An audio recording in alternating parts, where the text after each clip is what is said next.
It's the weekend update edition. There we go. Of Main Street Sports Today, presented by the Tennessee Orthopedic Alliance of Columbia. I'm Maurice Patton. That's Wade Neely. We are coming to you from the Lee Company studio here at First Horizon Park, home of the Nashville Sounds, who continue their 6-game series against the visiting Iowa Cubs in International League play tonight. That's a 6:35 first pitch here. So, if you don't have plans, come on out. If you do have plans, break them and come on out. Some great baseball going on here. The Sounds coming off a big win last night. We'll talk a little bit more about that in the rundown. But, big show today. We have in the next segment Wes Clarke of the Nashville Sounds, who was part of their winning performance last night. In the next segment is Wes Clarke. Next hour, we will have Calhoun from Off the Hook Sports out of Knoxville talking a little UT women's athletics, as they have had a couple of significant developments, I guess, here over the last 24 hours. So looking forward to visiting with both of our guests here. Also, we'll be talking a little Braves. Tough one last night, and I have an admission to make. I dozed off during some of it. But it was late. That's allowed, right? It was late, and yesterday was a long day, as we touched on numerous occasions during yesterday's show. But we'll have some other major league news. And fortunately, sometimes we know a little bit about what we're talking about on this show, because we're gonna bring some news that we have broached, and we'll leave it at that for now. I like what you did there. Yeah. College football conference media days are cranking up. I think one has already taken place, actually. So football is starting to take up more bandwidth. And so, of course, realignment takes up more bandwidth. And we've got some stuff to talk about as far as that goes as well. The Nashville Cats, we talked to Dean Kokinos earlier in the week about their win down at Orlando. Well, they have another game this weekend as they try to nail down an Arena Bowl spot. So we'll be talking about that later in the show as well. And Wimbledon, we had Bill Riddle from UT Southern on yesterday. It's finally wrapping up. It feels like it's forever, doesn't it? I was going to say, I didn't get into it from the start this year, so to me, it feels like it's just getting going. Okay. I blinked and I looked and it said quarterfinals, and I was like, wait a second. I've been watching all these the soccer matches with Copa and Euros and whatnot, and I hadn't gotten into Wimbledon mode, so it snuck up on me. And the finals will be this weekend. So the brackets or the draws, if you will, have been confirmed for Saturday and Sunday. Also, the Major League Baseball draft starts Sunday. They will have a couple of rounds Sunday out at Arlington, and then it will continue on Monday and Tuesday. We'll talk a little bit about that later on in the show as well. So that's where we're at. That's what we got going on. Wade, how's your Friday so far? Friday's good. Rocking and rolling. You mentioned the Cats a moment ago. I drove right by Municipal Auditorium on my way out to First Horizon, and the banners are still up, kind of saying we're home of the Nashville Cats. And so something about a Friday in Nashville, too, is always exciting. Anytime you're at the ballpark is great, of course. But something about a Nashville Friday is exciting because you can spot the tourists real easy, and you can tell that folks are just getting here, and they're out getting their things ready for the weekend. They're checking into their hotel or Airbnbs and whatnot. And, they're gearing up for a big weekend. And that lets me know that we're gearing up for a big weekend. What's crazy, though, is Nashville, I think, is becoming that type town where it doesn't have to be the weekend for tourists to be in town either. Sort of like, walking around midweek in New Orleans or wherever else. There are a lot of places where they're just there. I mean, they don't come in for the weekend. They come in for the week. In a lot of instances, setting up a small residency, almost. Yeah, absolutely. But yeah, I think to your point though, Fridays are a little bit different. It kicks it up another notch. But you can tell the people that have been here already earlier in the week because they're moving a little slower than the people that are just now getting into town. If you know what I mean. Their heads are drooping a little bit. They're buying a few different items at the convenience stores. The Tylenol aisle is a little more less stocked in certain stores and locations. So, yeah, you can kind of tell the folks that have been here for a while. And I think we're going to get a good crowd out here at the ballpark tonight as the Cubs are in town. It feels pretty temperate for July 12th. Yes, exactly, because we got no wood to knock on, but cross those fingers. That's what we're looking at. Let's go ahead and dive in with yesterday's results in this weekend schedule on the rundown. This is the rundown. Folks, the Friday Rundown is brought to you, as always, by Chip Walters of Exit Realty, Bob Lamb and Associates. The Blue Raider Voice also wants to be your trusted advisor in real estate. So contact Chip at 615-542-1915 or visit his website at choosechip.net. That's Chip Walters, proud to support youth sports across Middle Tennessee. Short schedule yesterday. Not a whole lot going on, but the Astros double up the Marlins 6-3 to sweep that series at home against Miami. Again, the Braves fell to the Diamondbacks 1-0, winding up with a split of their 4-game series out in Arizona. Right here at First Horizon Park last night, it was the Sounds 10, the Iowa Cubs 4, and in WNBA action, it was the New York Liberty with a 91-76 victory over the Chicago Sky. On to today's schedule. We'll get you through the weekend, but we start with today as the Rangers are at the Astros tonight in a big Texas-sized showdown there. First pitch coming your way at 7:10 p.m. Game will be on MLB Extra Innings or local television. Braves are at the Padres tonight, continuing that West Coast swing. Got to stay up late for them again, Mo, as it's an 8:40 first pitch coming your way on Bally Sports You're killing South. me. Man, yeah, they're making it tough these days to watch the Bravos. Heading into Saturday now, Texas at Houston. That game now begins at 3:10, seen locally there. And then on Fox tomorrow night at 6:15 p.m., it'll be the Braves at the Padres. A little more manageable 6:15 than the 8:40 start time we get tonight. But wait, there's more, and it gets better because Sunday the Rangers will be at the Astros at 1:10, and then in a game at 3:10, very manageable for folks on Sunday. The Braves and Padres will close it out. Those are the final games before the All-Star break. That one will be seen on Bally Sports South. We mentioned the Sounds. Iowa at the Sounds tonight. First pitch comes your way at 6:35. First pitch your way tomorrow night at 6:35. Sunday's matinee will begin at 1:05 p.m. And again, it's the Iowa Cubs here at First Horizon Park versus the Nashville Sounds. Come on out. WNBA action tonight, 6:30 tips on Ion. It is Phoenix at Indiana, and it is Vegas at Atlanta. Both those at 6:30, both on Ion. So check your local listings to see which one you get. The 9 o'clock game on Ion is the Minnesota Lynx visiting the Seattle Storm. Tomorrow's WNBA action, 12 noon on ABC. It's the New York Liberty at the Chicago Sky again. Running it back. There we go. I don't know where yesterday's game was, but this one again is in Chicago. That will be followed at 2:30 by the LA Sparks at the Dallas Wings, and that one can be seen on CBS. Is that big CBS or is that CBS Sports? I think, yeah. I don't know. I'm assuming the Saturday afternoon could be on the Big Dog. Could be, absolutely. But be aware. Sunday, 12 noon on ABC, it is the Mercury at the Sun. At 2 o'clock on CBS Sports Network, it's the Aces at the Mystics. At 3 on ESPN, you've got the Fever and the Lynx. And at 3, no TV listings for the Atlanta Dream at the Seattle Storm. Major League Soccer action tomorrow, 6:30 first touch for the Nashville Soccer Club at DC United. You can see it on Apple TV.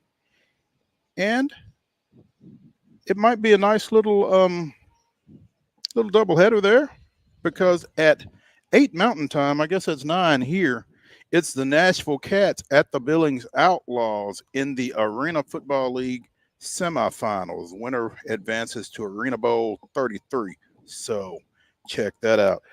Ladies and gentlemen, that's your rundown.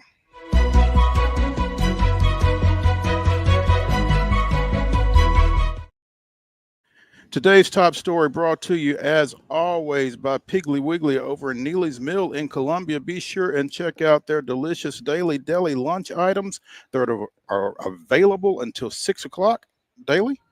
Also, their hand-cut meats and everything is cost plus 10% at the cash register. Piggly Wiggly, Neely's Mill, Columbia, bringing you our top story. And, there's a lot going on here in sports. But we certainly want to acknowledge the passing of, for lack of a better phrase, defensive mastermind Monty Kiffin, longtime coordinator at both the NFL and the collegiate levels, is credited with the Tampa 2 defense. Passed away Wednesday at the age of 84. Obviously, Monty is Lane Kiffin's father, currently the coach at Ole Miss, has pretty much been with Lane. He was with him for some time at Ole Miss. He was with him up at UT and has been alongside the young coach for quite a bit of his career, but certainly a legend in his own right. Yeah, no doubt. And when we saw this news last night, it was sad, obviously, to hear that one of the great coordinators and great coaches, obviously, across all levels of football, but really more so known at the NFL ranks. And just, I immediately was kind of transported to those old days. Picture this, it's a Sunday afternoon. The Bucks are playing the Packers. You got Pat Summerall, you got John Madden, and they keep showing throughout the broadcast Monty Kiffin. And as the Bucks are battling the Packers, and their defense is just wreaking havoc, they kept shouting him out. This is the guy. He's the mastermind. He's the guru. He is the defensive genius that's making this thing go. And that's where I went to when I heard the news last night because, man, he was a really, really epic coach and really kind of brought a lot of high-level concepts at the time, especially to the game and to the professional ranks. So he is going to be sorely missed. Lane obviously was tweeting last night saying thanks for the well wishes, and he's obviously extremely saddened by the loss. But, man, a coaching legend has left us. Absolutely. Super Bowl 37 back in 2002, that Tampa Bay defense, they had 5 interceptions in that game against the Raiders. 3 of them were pick sixes. Warren Sapp, Derek Brooks, John Lynch, Rondé Barber, all members of that defensive unit. Kiffin worked with 6 future NFL head coaches over his tenure, including Mike Tomlin and Raheem Morris. So, I mean, he's had his hands on so much and so many. He's got another son, Chris, who is an assistant coach with the Texans. Again, so influential, so impactful, both from a schematic standpoint and for the people that he has worked alongside of, and will certainly be missed. Well, and that's a whole nother element that kind of ascends him to this extra kind of pantheon, if you will, when you talk about great coaches, right? It's one thing if you're a whiz and, you can produce some great schemes and you win a lot of ball games, but it's kind of a whole nother realm, right? When you're able to give back and you're able to kind of mentor and guide and set the new wave of coaches. I mean, really in any walk of life, but in this frame, coaching, kind of setting other people up for the next level to carry that torch on. And you're right. The coaching tree is expansive. The coaching tree is impressive. And that kind of sets up that extra level that just made him such a warm and charismatic character on the sideline. He kind of had that, not even like a grumpy old grandpa look, but he kind of had just like that warm, welcoming grandfather look on the sidelines. And that was even when he was in his younger days. So, I mean, and that was what was cool to me, is seeing a guy that looked like he was, old enough to be my granddad, but he was dialing up some defenses that were world class and winning Super Bowls along the way. So he is, it's kind of hard to put into words just at the time how awesome it seemed like his defenses were and how groundbreaking a lot of those concepts seemed like they were. Yeah, and to your point, he wasn't just dialing it up, but he was willing to share it. Yeah. Again, just from the people that he impacted in the coaching profession and that kind of thing. 13 years in the NFL with the Bucks, was also with Minnesota, the Saints, and the Cowboys. So the Glazer family, which owns the Buccaneers, referred to Coach Kiffin as a beloved and iconic member of the organization. True innovator who got the best out of his players and helped create one of the signature defensive of the early 2000s. His passionate and energetic leadership style resonated with all his players, and he was instrumental in our first Super Bowl win and the success of Hall of Famers, as we mentioned. Off the field, Monty was kind, genuine, gracious, and always had a positive attitude. So, and I mean, and the cool thing is, it wasn't like a flash in the pan defensive scheme. I mean, we're still talking about teams, right? I mean, you go out to Titans training camp here in a couple of weeks, and they're going to be running some version, whether they utilize it the whole season or the whole game, who knows, but they're going to be running some version or some iteration of that Tampa 2 scheme. That's kind of how big of a level of impact we're talking. And then obviously the whole other element of this is kind of kickstarting Lane's career.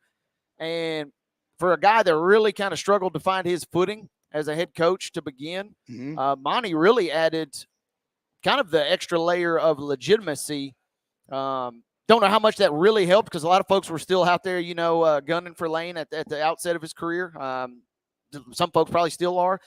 But Monty being around at least was enough to kind of maybe take some of the pressure off him, and maybe also kind of give Lane that guidance that he needed. Whether he used it or not in those early years, is kind of up for debate. But having his dad around to kind of guide him in that process was extra special as well. I think you kind of hit legitimacy to some degree. I think that certainly helps, because, I mean, whatever issues you might have had or whatever issues you might have with Lane, you can't discredit anything that Monty has done in this game.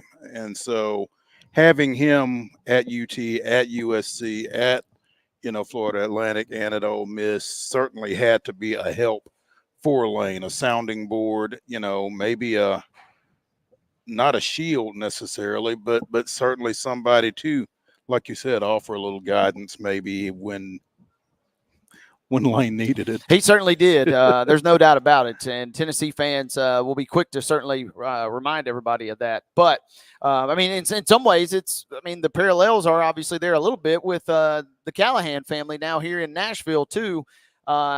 And we've talked at length about how bringing in Bill is going to be a great thing potentially to not only – that's the other thing, too. Lane wasn't just bringing him in just for guidance and wisdom. He was also still pretty sharp as far as his coaching acumen goes. So that was certainly a help and certainly a plus. And, yeah, it is and the main thing, too, obviously, as you look on social, I mean, you're not finding anybody with a bad word to say about Monty. I mean, that kind of speaks. That tells you really all you need to know in this day and age when pretty much you're universally praised. That means you were one of the great ones, and he certainly was. Absolutely. Our condolences go out to the Kiffin family and their support unit as well. So let's take a break here from the Lee Company Studios. When we return, we will be hanging out with Nashville Sounds infielder Wes Clarke. So stay tuned when we come back for Main Street Sports Today, presented by the Tennessee Orthopedic Alliance of Columbia.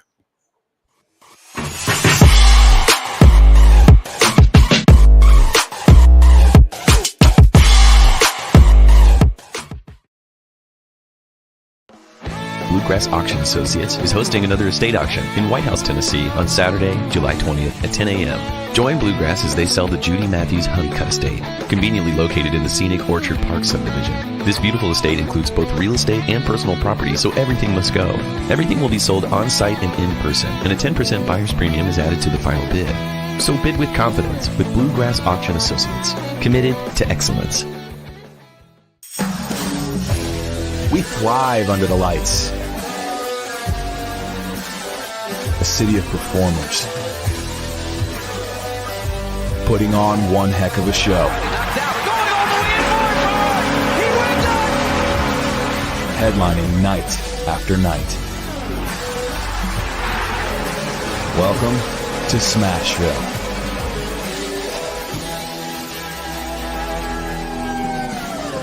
Whether you're an athlete or a weekend warrior, when it comes to your performance, don't settle for anything less than excellence.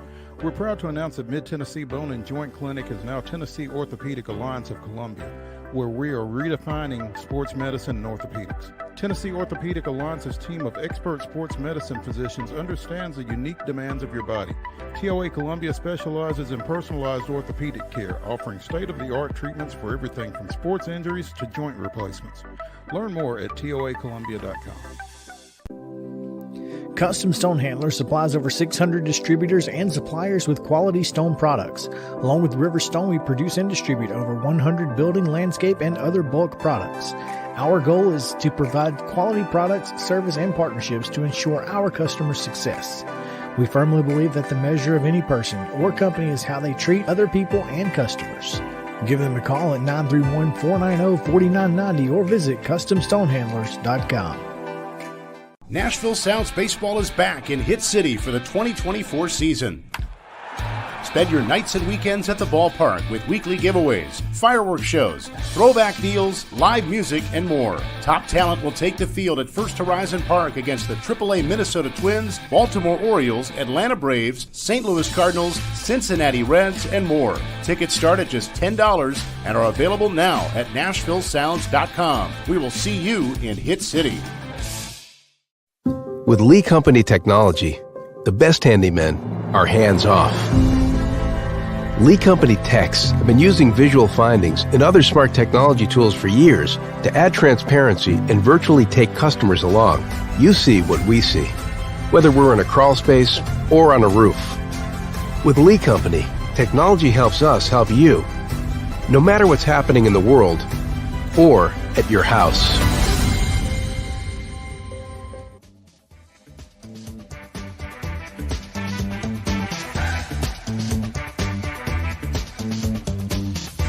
The weekend update continues here on Main Street Sports Today, presented by the Tennessee Orthopedic Alliance of Columbia. We're coming to you from the Lee Company studio here at First Horizon Park as the Nashville Sounds continue their 6-game series against the Iowa Cubs, their final series before the All-Star break.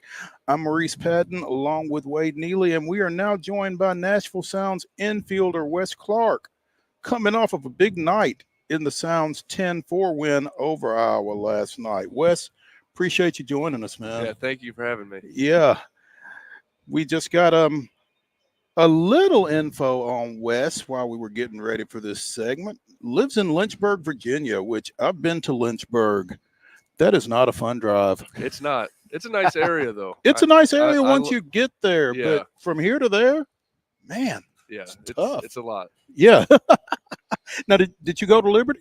I did not. My whole family went to Liberty, but I was the oddball that went to South Carolina instead. Okay, well, I will tell you that as an MTSU fan, that's good. We can tolerate you then. Yeah. The rest of your family, maybe not so much, but no.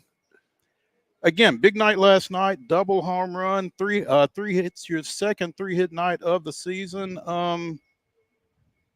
Has you feeling a little pumped up for tonight's game, I guess, huh? Yeah, it's good to get a little confidence. Last night was a big confidence builder. I feel good.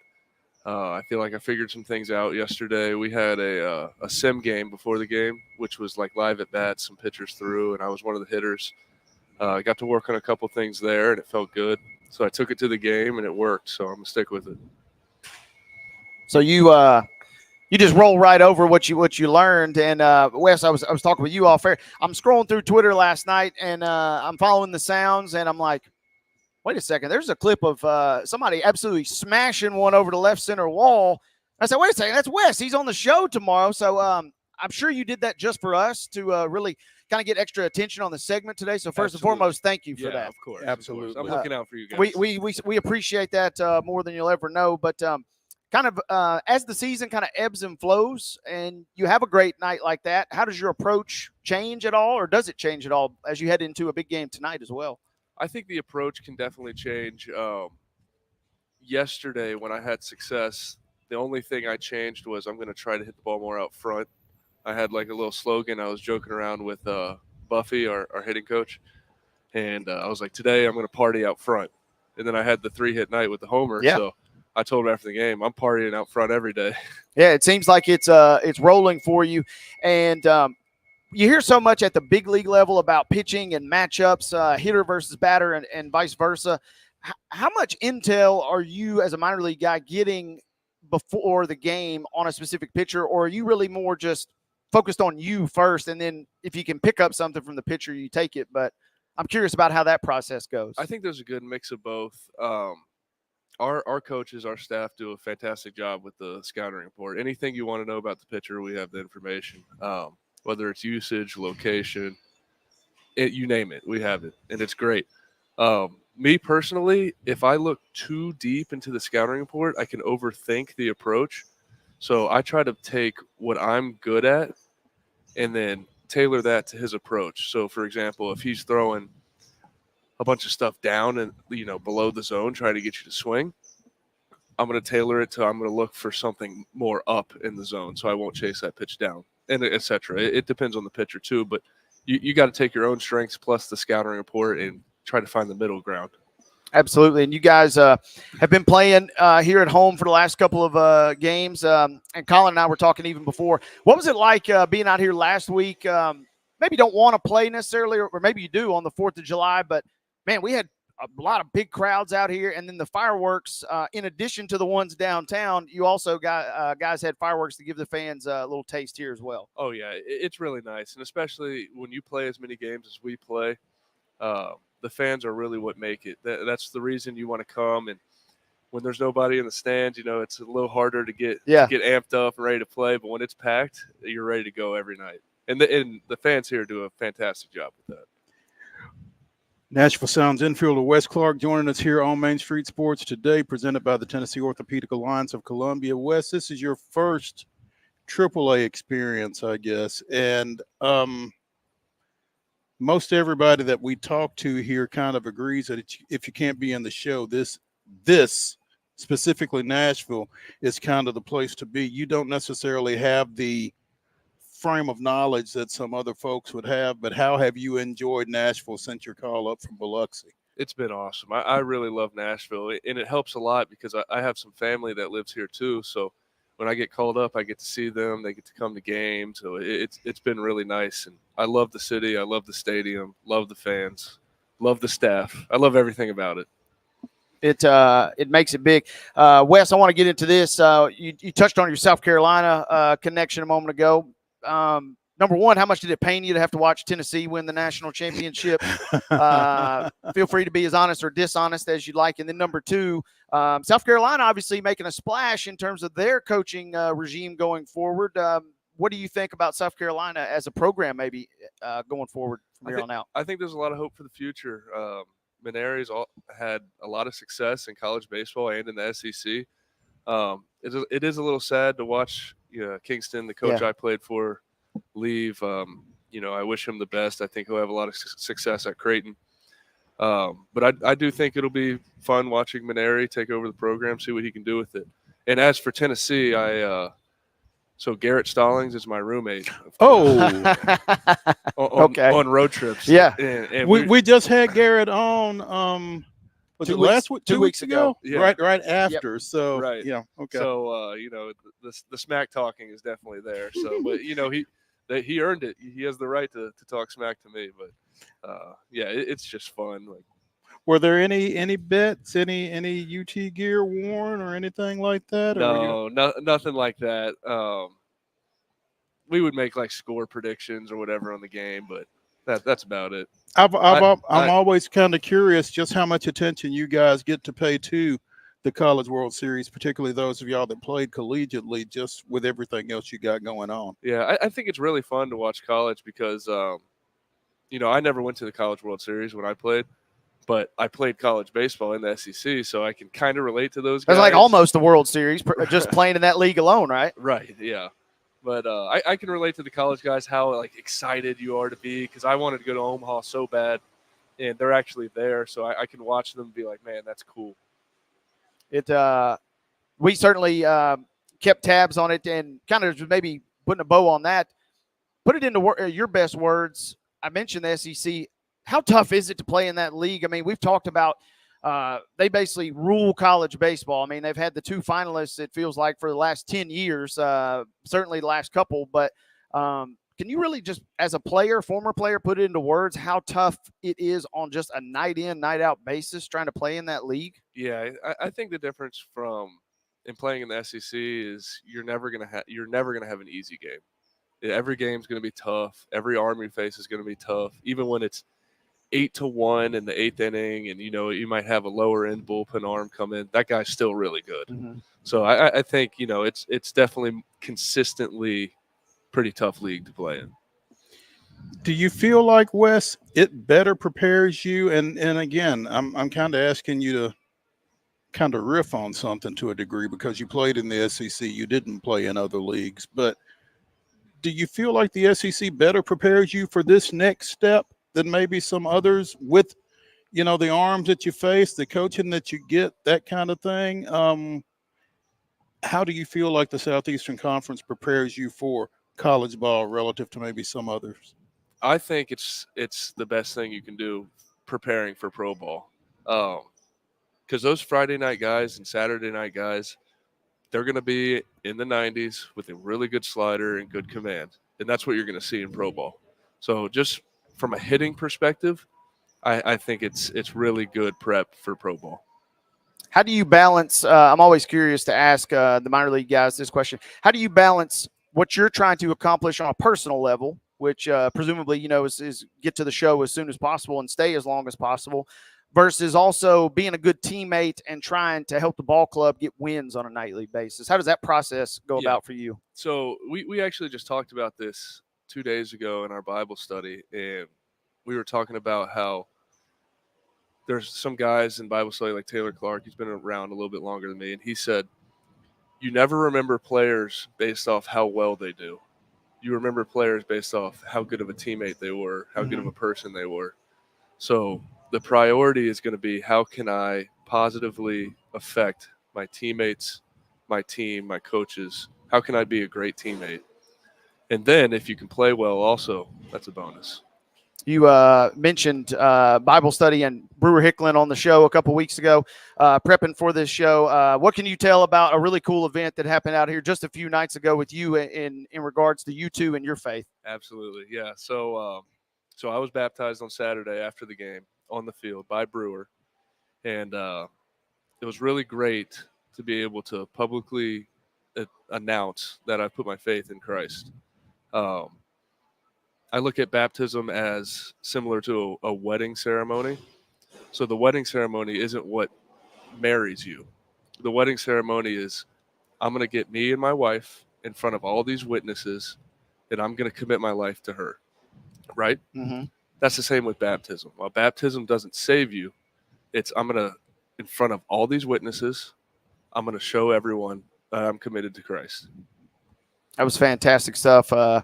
Reading and learning about that. And like I said, we've had Brewer on, and I'm interested too. He's got the home run campaign going. What can you give us an update? Has he got a big tally or a big leaderboard going on? Does he keep close tabs on that? Do you know? I don't know what he's doing, but it's working. So yeah, no, it's really fun. I see a lot of myself in him as a hitter. He's one of the guys that I look up to, both as a person and as a player. So I watch him very closely. I talk to him a lot. He's one of my really good friends. Well, you got your 10th bomb of the year last night. Again, after starting the year in Biloxi. So starting to put some pressure on him a little bit, maybe. Yeah, I mean, if I could catch him, that'd be great. It's going to take a lot of work, though.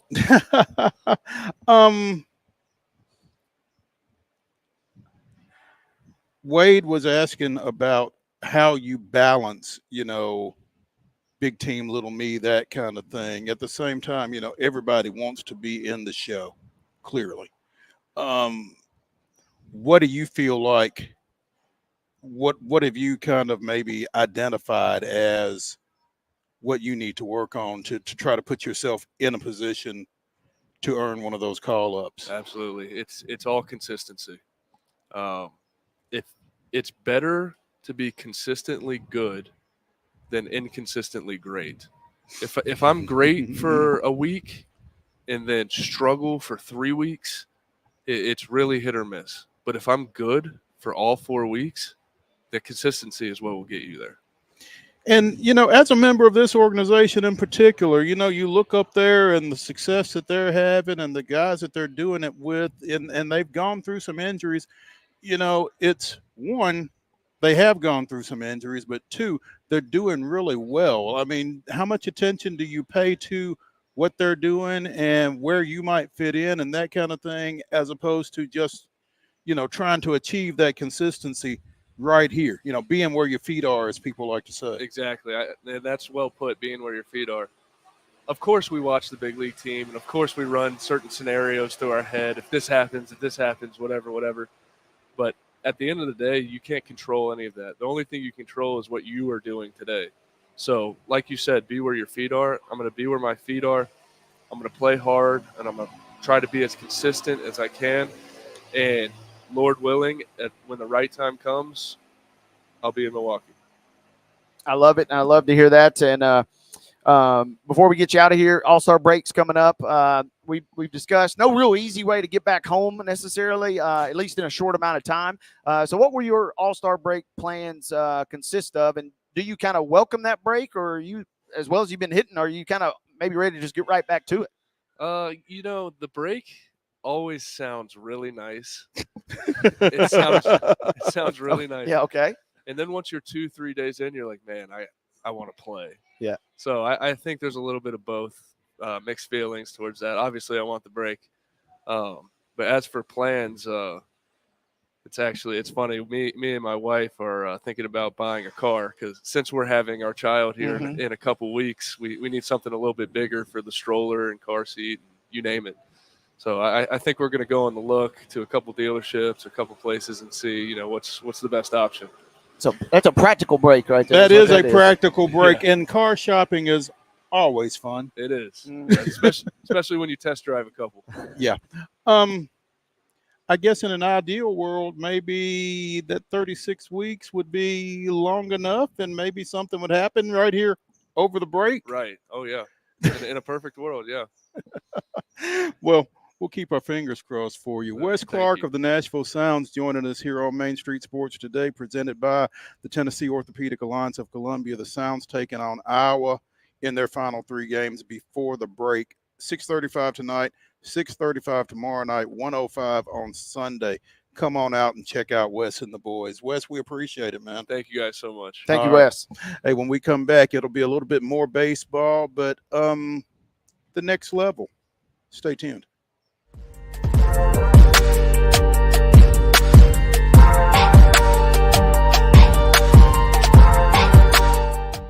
Nashville Sounds Baseball is back in Hit City for the 2024 season. Spend your nights and weekends at the ballpark with weekly giveaways, fireworks shows, throwback deals, live music, and more. Top talent will take the field at First Horizon Park against the AAA Minnesota Twins, Baltimore Orioles, Atlanta Braves, St. Louis Cardinals, Cincinnati Reds, and more. Tickets start at just $10 and are available now at NashvilleSounds.com. We will see you in Hit City. Whether you're an athlete or a weekend warrior, when it comes to your performance, don't settle for anything less than excellence. We're proud to announce that Mid-Tennessee Bone and Joint Clinic is now Tennessee Orthopedic Alliance of Columbia, where we are redefining sports medicine and orthopedics. Tennessee Orthopedic Alliance's team of expert sports medicine physicians understands the unique demands of your body. TOA Columbia specializes in personalized orthopedic care, offering state-of-the-art treatments for everything from sports injuries to joint replacements. Learn more at toacolumbia.com. With Lee Company technology, the best handymen are hands-off.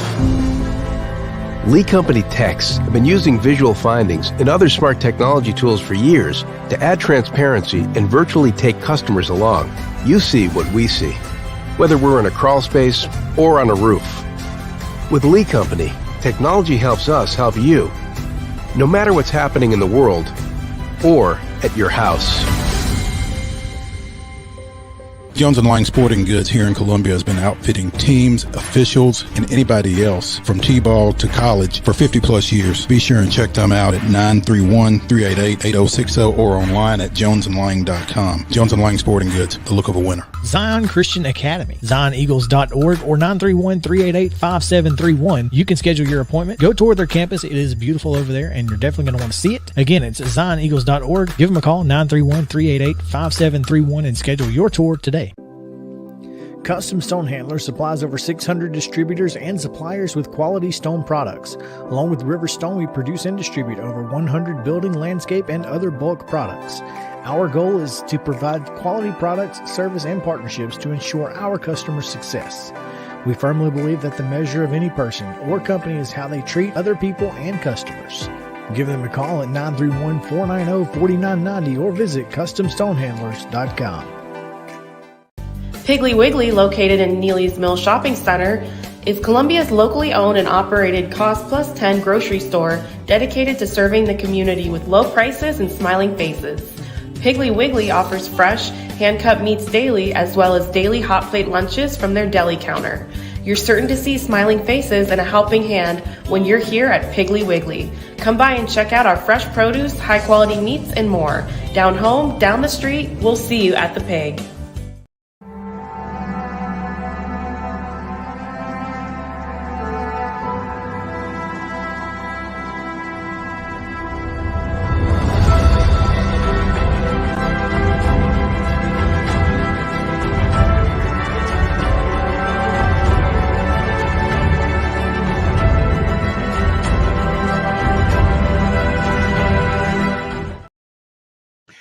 July 12th, 1992, Jeff Blauser went 3 for 4 with 3 home runs as Atlanta won 7-4 at Wrigley Field. The typically light-hitting shortstop hit a pair of solo homers early before his 3-run bomb in the 10th with 2 outs was the game's decisive blow. 5 years later, after arguably his best season with the Braves, Blauser signed as a free agent with the Cubs and spent his final 2 years there in 1998 and 99. That was this day in Braves history. Jeff Blauser is without question one of the first choices in when that game where you start naming old Braves amongst your friends, you start going through the 90s. Jeff Blauser is one of the first ones that usually, when you're trying to stump your buddies, that's one that always gets mentioned. Yeah, because, I mean, he wasn't, the Andrew Jones. He wasn't the Chipper Jones. He wasn't one of those standout guys. He was just one of those guys that was kind of consistent. As Wes was just saying in the last segment, there was nothing really flashy about him other than the 3 home run game. He was just kind of there. Yeah, he had his moments of flashiness, but yeah, he was a staple of some of those really good teams, and good to kind of have some good news. I feel like we've been having a lot of transactional news in regards to Braves history lately, so it's good to kind of get back on a little bit of a positive offensive note, and maybe that'll be an omen for this weekend series here. Yeah, I was just going to say we could have used one of those homers last night. I think one of those homers would have been enough, but the Braves shut out last night and give up a home run early. Well, not early, in the 5th, but fall 1-0 out at Arizona. Eugenio Suarez for the 2nd straight night. Got Charlie Morton on Wednesday night. He got Max last night. And you'd like to think that if Max is going out and holding somebody to 1 run, that's going to be enough to get the win. And, the fact that it wasn't is a little disappointing. I mean, it makes it tough for the pitching when you don't have any more room for error than that. So, yeah, and that's got to be frustrating, right? You go back in the dugout after another inning and you're like, all right, I'm doing my part. I don't need much. I don't need much. I just need a little something. Just something. 6 innings pitched, 5 hits, 3 walks, 7 strikeouts for Fried, but it was the 1 home run that got him as he brought his ERA down to 3.08 with that performance. Again, that's a tough loss. That's a tough loss for Max. That's a tough loss for the Braves because, they had a chance to take the series after winning the first 2 games out there before dropping that one on Wednesday. So, we'll see if they can get back on the horse tonight as they continue this Western swing out at San Diego. Schwellenbach going for the Braves, 2-4 with a 5.02 ERA. Really had a great outing his last time out. Randy Vasquez, 2-4 with a 4.66, taking the mound for San Diego in the first of a 3-game set. And again, 8:40 tonight before we get to some normal start times over the weekend. 3:10 the next 2 days, I guess. So yeah, looking forward to that. Maybe I can get back into a more reasonable sleep pattern. Yeah, and it's got to be frustrating. At one point, yours sounded like it might have been more necessitated than anything. But at some point, if you're a Braves fan last night, you're like, well, if we ain't going to score any runs, I'm not staying up for this. Yeah, I intended to stay up for it because, I mean, again, 1-0. This team is one swing away. Yeah. In fact, they had some opportunities. They had Riley on in the 7th, I think, and couldn't score him. And again, the way this offense has been playing here more recently, you're one swing away in a 1-0 ball game. Just couldn't get that swing. So we'll see how it goes in San Diego. Your guys, on the other hand, taking care of business. Well, there's something to be said for it. I mean, say what you will about it being Miami, but win the games you're supposed to win. And that's what they did. Yeah, got the win on a night where, after you win the first 2, you're thinking, all right, does Houston maybe let off the gas a little bit? And the answer was no, as teams kind of traded runs in the early part of the game, but Houston kind of opens it up and eventually wins 6-3. They got out hit 11-5, but they win the game 6-3. So a little something to be said for that too. Find a way to win on a night maybe where the other team is out hitting you a little bit, as kind of take care of business. And they got a big series coming up this weekend now. In baseball, Wade, it's not always how many but when. And you get a couple of those 5 hits with somebody on in front of you, and it makes a difference. You get 11 singles, not so much. But yeah, Texas coming to town for this 3-game series at Minute Maid. You got Andrew Haney going for the Rangers, 3-9 with a 3.80 ERA. Man, that's tough. 3.80 and 9 losses. Yeah, it's this will be a big series. This will be a chance. Texas in theory should be ready to get up for this one. There's still several games under 500, but Houston, it didn't look like that Alvarez was back in the lineup last night. So I'll be curious to see what his status is for the weekend. They may just go ahead and shut him down through the break just to kind of make sure he's okay on the other side. But yeah, and with him being slated to start the All-Star game, there's a question as far as that goes too. I would imagine Hunter Brown getting the ball for the Astros, 6-6 with a 4.48. Considering where he started the year, he's coming along pretty well. Yeah, pitching well as of late. Some of these Astros, Arrighetti, Blanco has been steady, despite the fact you might have been a little skeptical. Despite his fast start, but some of these folks that maybe they weren't anticipating having to contribute this big of a role are kind of holding their own. Brown has gone for double-digit strikeouts a couple of times this season, so maybe he'll be able to keep the Texas bats cooled down, and then maybe, like you said, with Haney, with 9 losses to his credit, maybe Houston can hang a 10th on him tonight. There we go. We talked on yesterday's show because the Pirates were playing a day game about Paul Skeens, who threw 7 no-hit innings and struck out 11 before leaving the game. Pittsburgh promptly gave up a hit to lead off the 8th inning, but held on for a 1-0 victory there. But, Skeens, again, becoming must-see viewing, and we aren't the only ones to acknowledge that because – at the beginning of the week, I needed a little convincing. I've kind of come around on this. Paul Skeens will be your National League starter in Tuesday's All-Star game at Arlington. Feels like, he has caught MLB. He's got MLB in the palm of his hand right now. And just had his record pulled up. And he's 6-0, I think, after yesterday's win. Microscopic ERA. Sub 2. 1.90, 89 strikeouts, just 14 runs allowed. This dude is absolutely shoving on the mound right now. and he's going to be the 5th rookie pitcher ever to start in an All-Star game. Man, it'll be exciting, and I'm not saying I'm going to watch the whole game at this point, but I definitely am probably going to be tuned in for at least the first couple of innings just to see kind of what happens, because that is going to be really special to watch. Paul Skeens, Hideo Nomo, Fernando Valenzuela, Mark Fidrich, and Dave Stenhouse. Those are your 5 rookies who have started an All-Star game.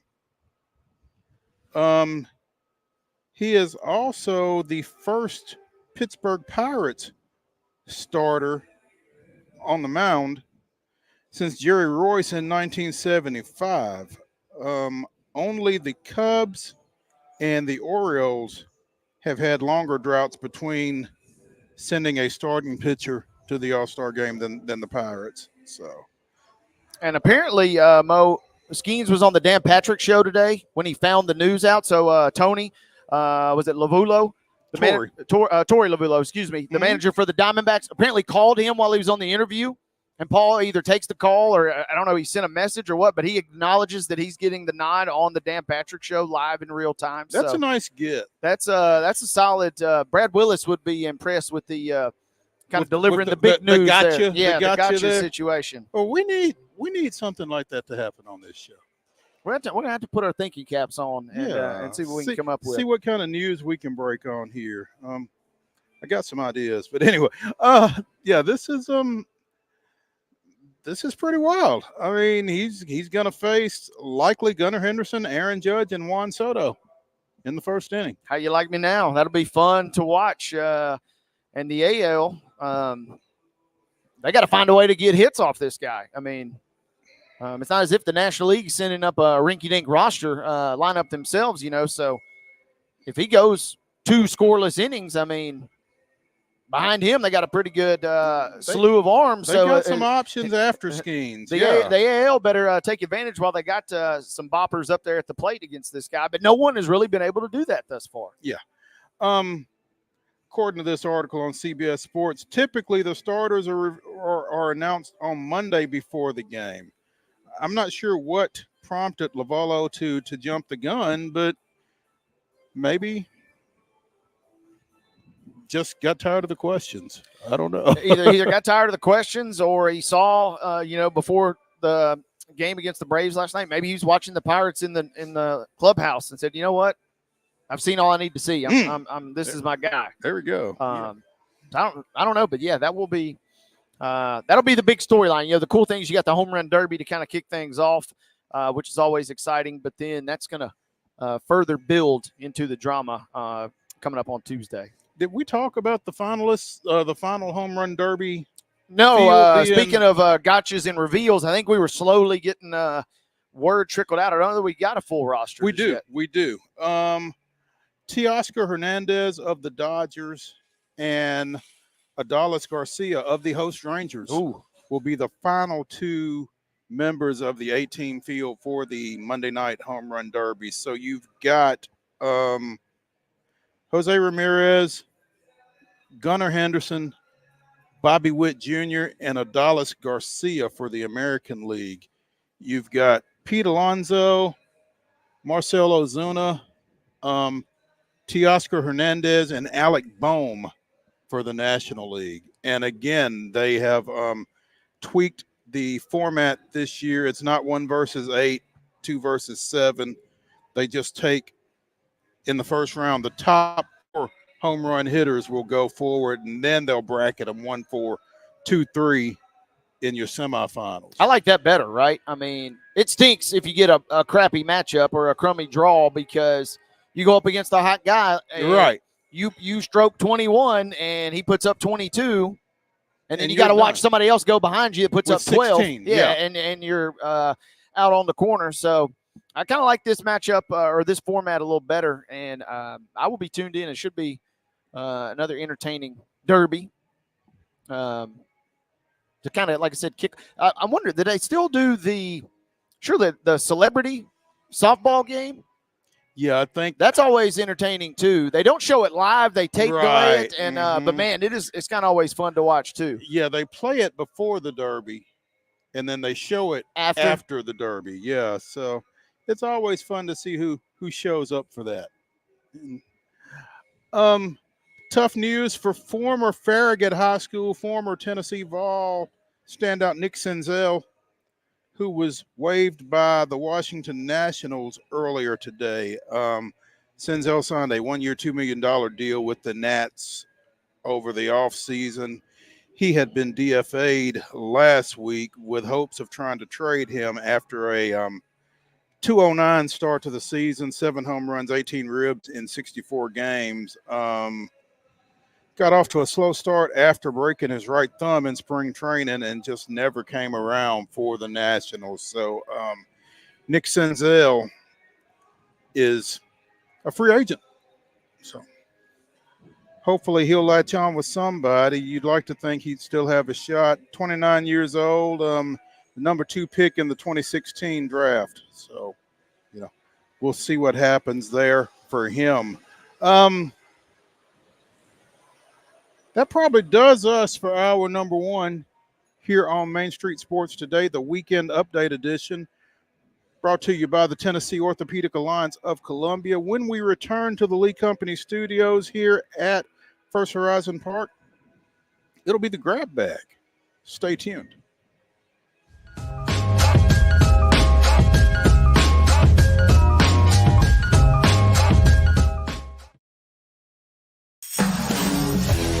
We thrive under the lights. A city of performers. Putting on one heck of a show. Headlining night after night. Welcome to Smashville.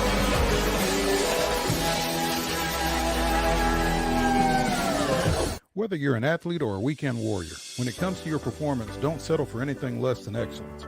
We're proud to announce that Mid-Tennessee Bone and Joint Clinic is now Tennessee Orthopedic Alliance of Columbia, where we are redefining sports medicine and orthopedics. Tennessee Orthopedic Alliance's team of expert sports medicine physicians understands the unique demands of your body. TOA Columbia specializes in personalized orthopedic care, offering state-of-the-art treatments for everything from sports injuries to joint replacements. Learn more at toacolumbia.com. With Lee Company technology, the best handymen are hands-off. Lee Company techs have been using visual findings and other smart technology tools for years to add transparency and virtually take customers along. You see what we see, whether we're in a crawl space or on a roof. With Lee Company, technology helps us help you, no matter what's happening in the world or at your house. Jones & Lang Sporting Goods here in Columbia has been outfitting teams, officials, and anybody else from T-ball to college for 50 plus years. Be sure and check them out at 931-388-8060 or online at jonesandlang.com. Jones & Lang Sporting Goods, the look of a winner. Zion Christian Academy, zioneagles.org or 931-388-5731. You can schedule your appointment. Go tour their campus. It is beautiful over there, and you're definitely going to want to see it. Again, it's zioneagles.org. Give them a call, 931-388-5731, and schedule your tour today. Piggly Wiggly, located in Neely's Mill Shopping Center, is Columbia's locally owned and operated Cost Plus 10 grocery store dedicated to serving the community with low prices and smiling faces. Piggly Wiggly offers fresh, hand-cut meats daily, as well as daily hot plate lunches from their deli counter. You're certain to see smiling faces and a helping hand when you're here at Piggly Wiggly. Come by and check out our fresh produce, high-quality meats, and more. Down home, down the street, we'll see you at the Pig. Nashville Sounds Baseball is back in Hit City for the 2024 season. Spend your nights and weekends at the ballpark with weekly giveaways, fireworks shows, throwback deals, live music, and more. Top talent will take the field at First Horizon Park against the AAA Minnesota Twins, Baltimore Orioles, Atlanta Braves, St. Louis Cardinals, Cincinnati Reds, and more. Tickets start at just $10 and are available now at NashvilleSounds.com. We will see you in Hit City.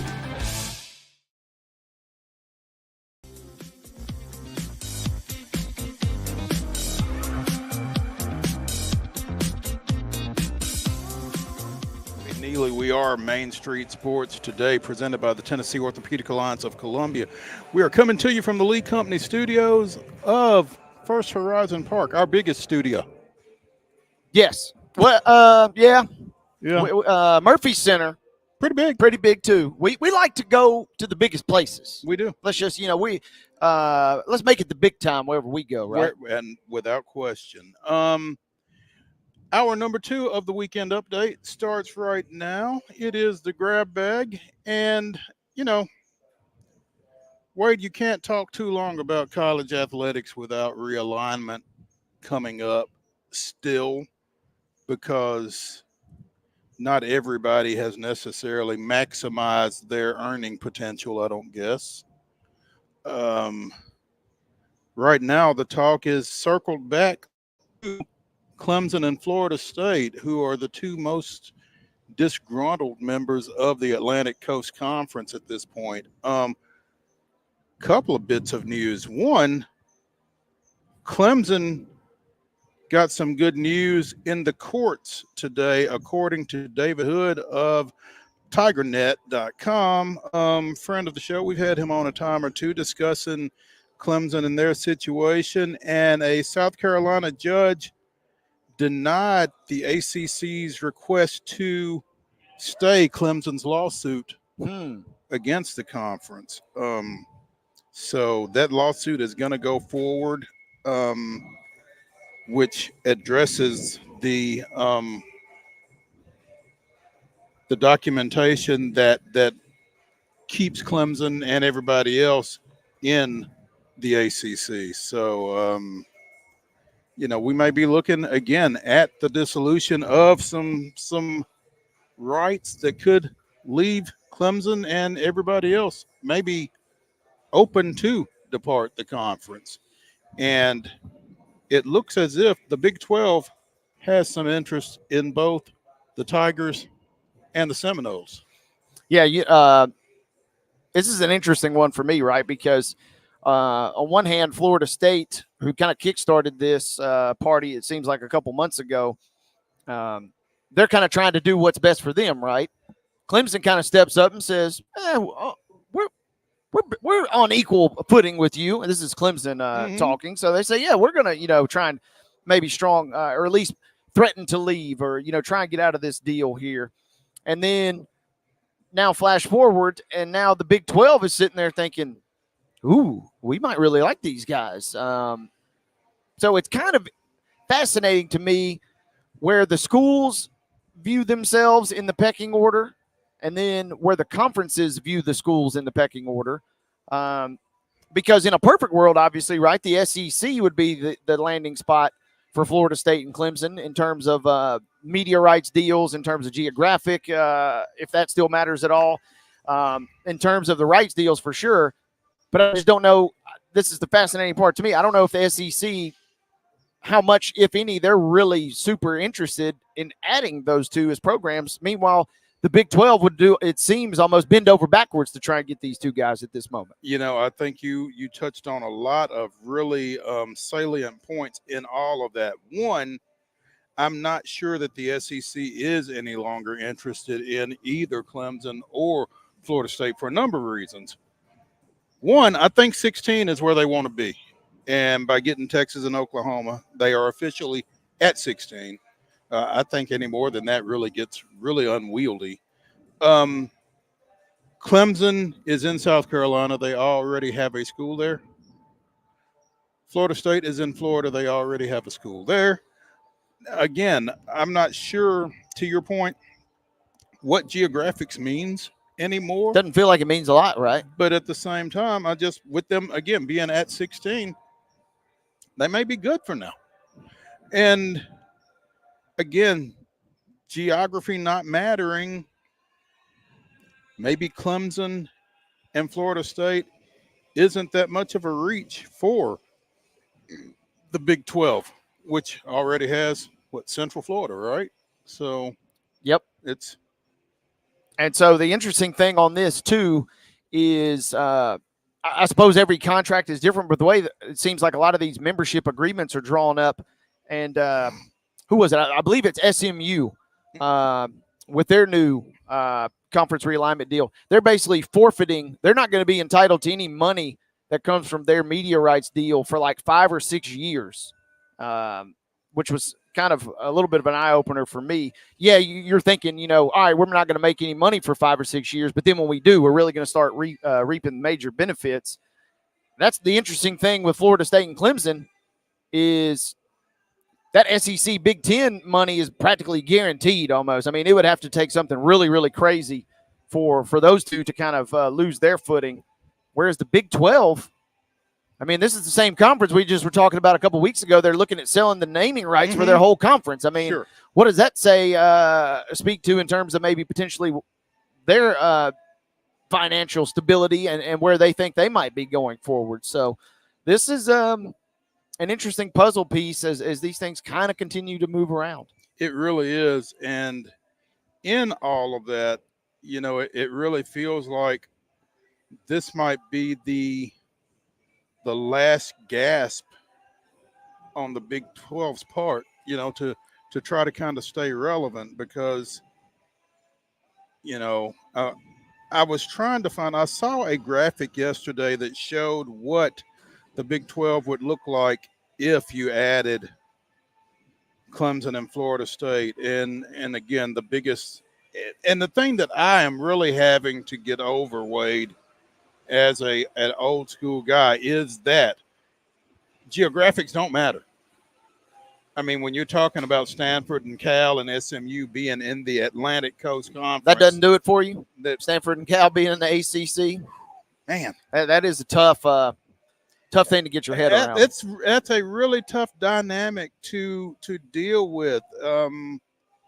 When you thought about college athletics the way I have thought about college athletics, since I was a kid, basically. I mean, the Big Ten is up there.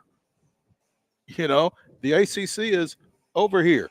The Big 12 is kind of out there, but it's different.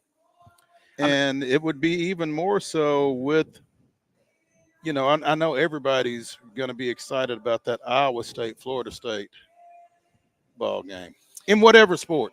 Yeah, by the way. yeah. I mean, I assume you were talking about softball. I mean, obviously the one that everybody always kind of points their fingers to is, what does USC flying out to Rutgers for a volleyball match really look like? What does that entail? The matchups, football-wise, feel so unique and kind of feel like you're okay with them because they're kind of a one-off situation. But that's the thing that you really kind of scratch your head and wonder how all this plays out because, yeah, what does Oregon going to Michigan for a baseball series look like? I mean, how does all that play out? And then how do the finances work? I mean, is football really making that much money at all of these programs, or are the revenue rights that large that they're kind of able to essentially subsidize almost every other sport outside of football and then maybe men and women's basketball? I mean, that is the real fascinating part of all this. That is the real fascinating part. And what fascinates me is if Clemson and Florida State find their way out of the ACC, it feels like to me that either the Big 12 or the ACC are going to be trying to fight off elimination. Yeah, last team stand or last conference standing type situation. Yeah, because I mean, whoever wins that war, it kind of feels like it becomes a power three with that conference becoming the third conference. Because I mean, what does the ACC look like without Clemson and Florida State? Two of the arguably, particularly in football, which is all that matters, two of the more stable, more competitive programs traditionally in that conference. Yeah, I mean, your only true national powers, outside of one-off seasons.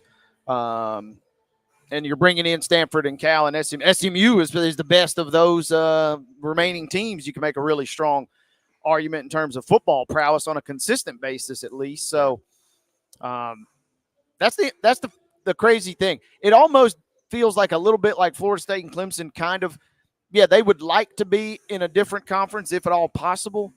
But you wonder how much of this is just posturing too, and just trying to get what's best for them. Not saying they're going to launch a Seminole network or anything, but it kind of almost feels like they're trying to do a little bit of a power play, kind of like we saw with Texas in the Big 12. Like, hey, we are the top 2 teams in this conference, no matter how you slice it and dice it, and we need to be rewarded as such. And maybe this is just all posturing. That's the crazy thing. There's so much smoke and mirrors to a lot of this, right? Yeah. Justin Thomas got off to a great start yesterday at the Scottish Open. Not so much today. Uh-oh. Yeah. Thomas shot an 8 under 62 to lead the field coming out of round 1. Shot a 72 today. And now trails leader Ludwig Aberg by 6. JT falling on hard times.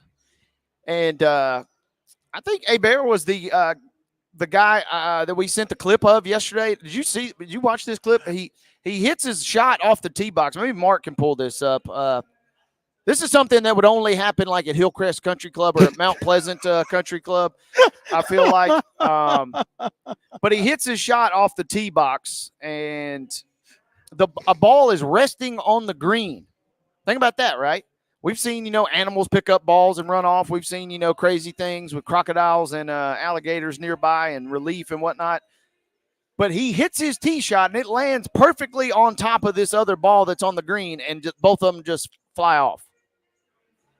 Like I said, that's like a pool shot. Like a pool shot, exactly. It was like a crazy, crazy. I'm pretty sure that was him, and now he's at the top of the leaderboard. So I don't know. That's one of those. Couldn't do that in a million years. I mean, the odds of that got to be astronomical. So maybe that just shows. I'm viewing this. Maybe that just shows how dialed in he is. He's saying, I'm so sharp I can hit a golf ball on the green off the tee box right here.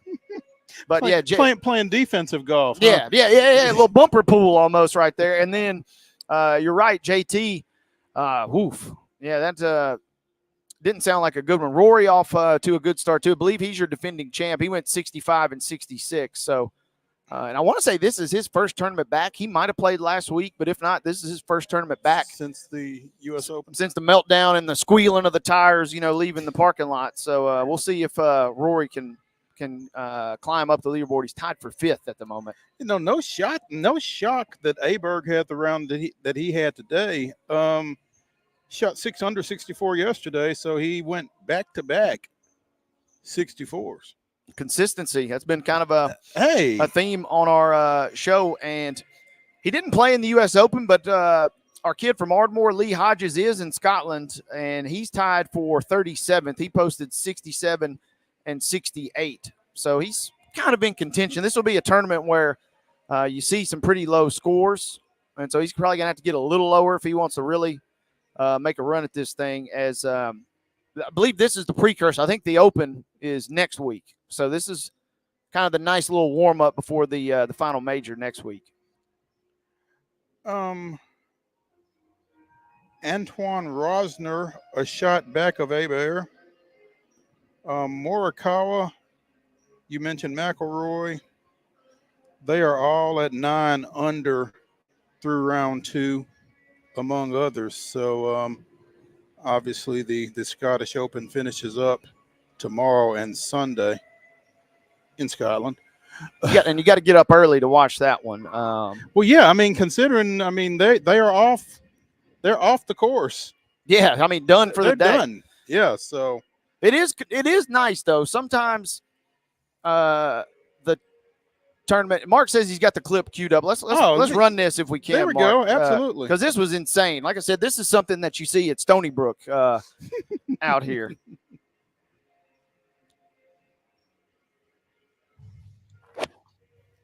So we're off the tee box here. Oh, lands right on it. And so, bam, just right there. And producer Mark thinks we never did officially look up the ruling.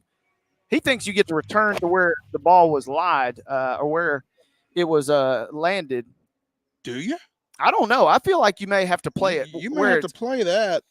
I do know that, yeah, anytime that like a bird picks one up, you see sometimes, which is always kind of funny, you're technically supposed to play it where it ends up, I guess, so to speak. And in this sense, if you're on the green, well, now you're not on the green. You got bumped off. You were on the green. Yeah. That's tough.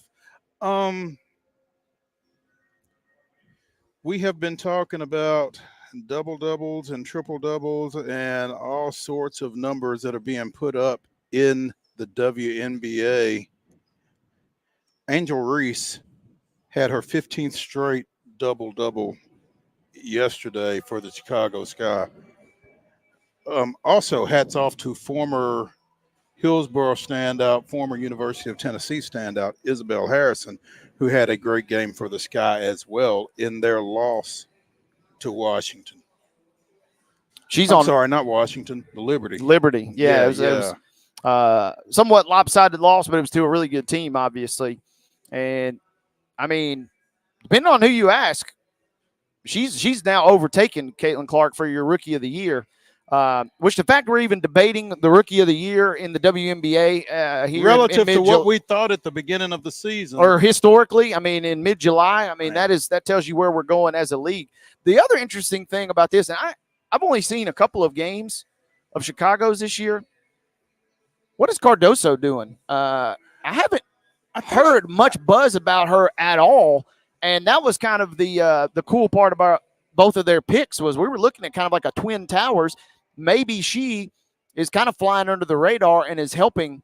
That could be a sneakier pickup, a pairing, I should say, that maybe we even gave it credit for on draft night, because having those two young ladies down low could be massive, because I haven't heard a lot about her as far as an individual standpoint to this point.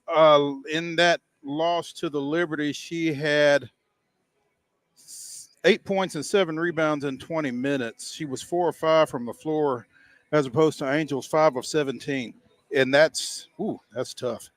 But 10 points, 10 boards for Angel for, again, her 15th consecutive double-double.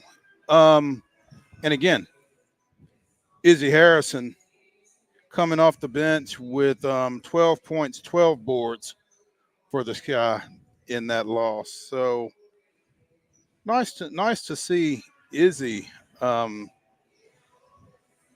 having some success in the WNBA as well. Let's take a break here on Main Street Sports Today. When we return to the Lee Company studios, we will be joined by Off the Hook Sports' Calhoun, talking a little Lady Vols and not just basketball. Stay tuned.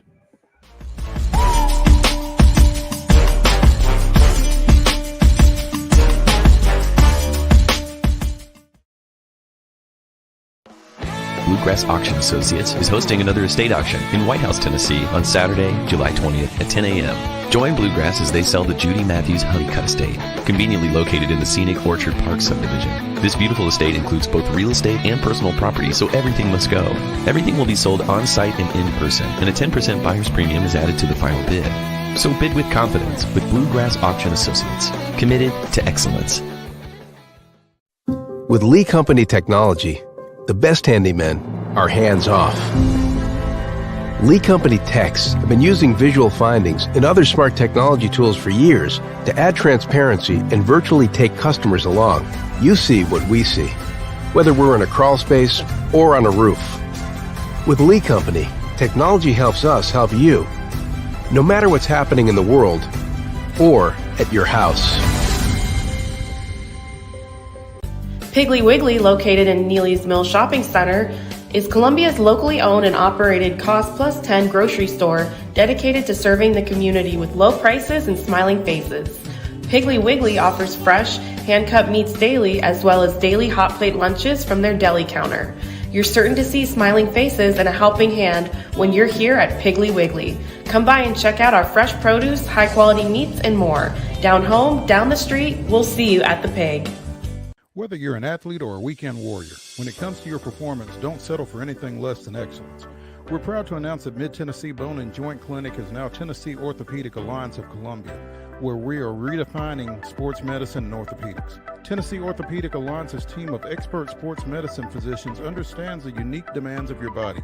TOA Columbia specializes in personalized orthopedic care, offering state-of-the-art treatments for everything from sports injuries to joint replacements. Learn more at toacolumbia.com. Custom Stone Handler supplies over 600 distributors and suppliers with quality stone products. Along with River Stone, we produce and distribute over 100 building, landscape, and other bulk products. Our goal is to provide quality products, service, and partnerships to ensure our customers' success. We firmly believe that the measure of any person or company is how they treat other people and customers. Give them a call at 931-490-4990 or visit CustomStonehandlers.com.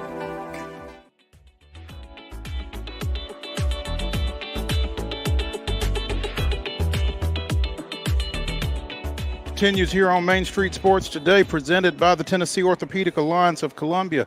I'm Maurice Patton, along with Wade Neely, coming to you from the Lee Company Studios here at First Horizon Park, as the Nashville Sounds will be taking on the Iowa Cubs at 6:35 tonight in the fourth game of their six-game series, closing out their pre-All-Star game schedule. So come on out, as we have mentioned on more than one occasion.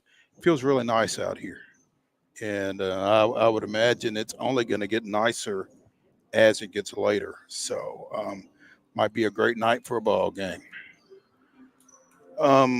We are now joined on Main Street Sports Today by Caleb Calhoun of Off the Hook Sports. And when we last visited with Caleb, we were discussing the latest acquisition out of the transfer portal for newly named women's basketball coach Kim Caldwell at the University of Tennessee. Well, they got a couple of huge commitments out of the high school ranks yesterday. Now, they won't be coming on campus this year, but for the 2025 class, New Jersey girls basketball standouts Mia and Maya Paldo, they are twins, have committed to UT as part of their 2025 recruiting class, and the first high schoolers to commit to Coach Caldwell.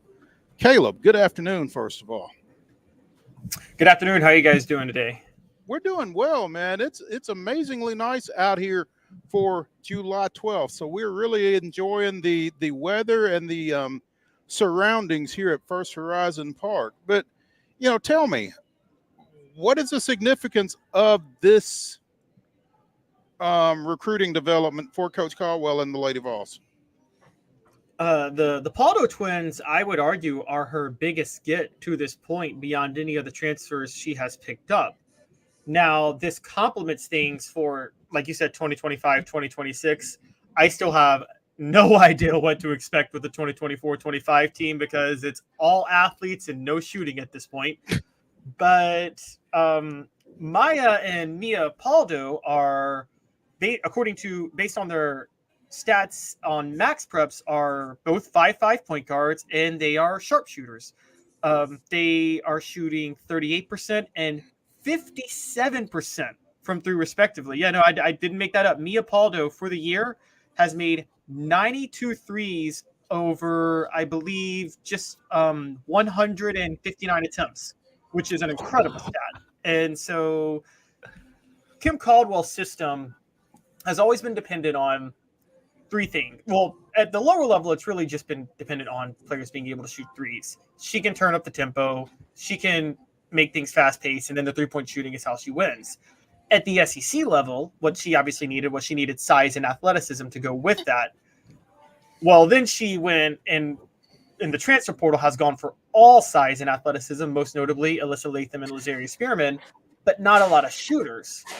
Spearman and Latham should still be on the team next year, and with the Paulden twins arriving, you now have exactly what you need to complement each other, where you got the Paulden twins that can really stretch the court and do all the three-point shooting necessary, and you have Latham and Spearman that can do the rebounds, the outlets pass, and turn up the tempo from the post. So I mean, this gives her a chance at a very complete team. Now, again, I'm putting a lot of expectations on the Pauldhull Twins as freshmen next year. I'm acknowledging that. But, they do come from North Jersey. There's a lot of good basketball in that, particularly high school basketball in that North Jersey, New York City area. So they will be seasoned and tested when they get to Knoxville. I can say that.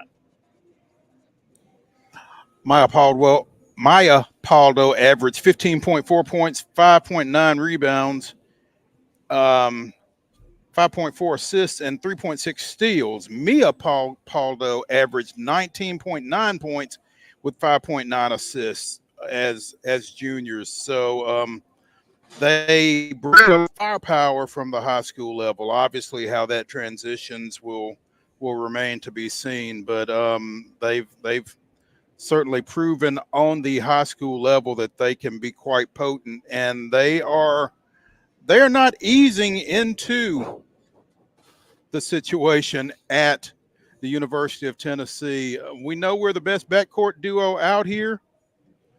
Off the court, we're continuing to grow the game while providing opportunities for the next generations of hoopers.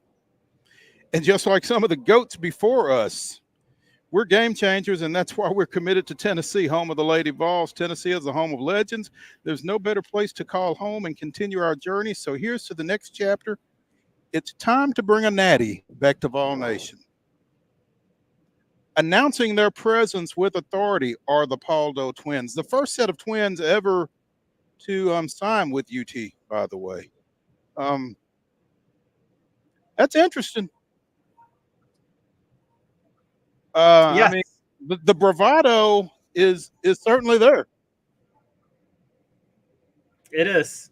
It absolutely is. They and I think that adds some entertainment. Like I said, there's it's that New York City area confidence. You really like seeing that from players. There is confidence. There's maybe overconfidence sometimes, but I think given the recent success of Zakai Ziegler, I think Tennessee fans are more than happy to welcome the confidence. I will say that she didn't say it when she committed, but Candace Parker did say in year 2 of starting at Tennessee, I remember distinctly as the NCAA tournament started, she said, it's been a drought for Tennessee. It's time to bring a natty back to Knoxville.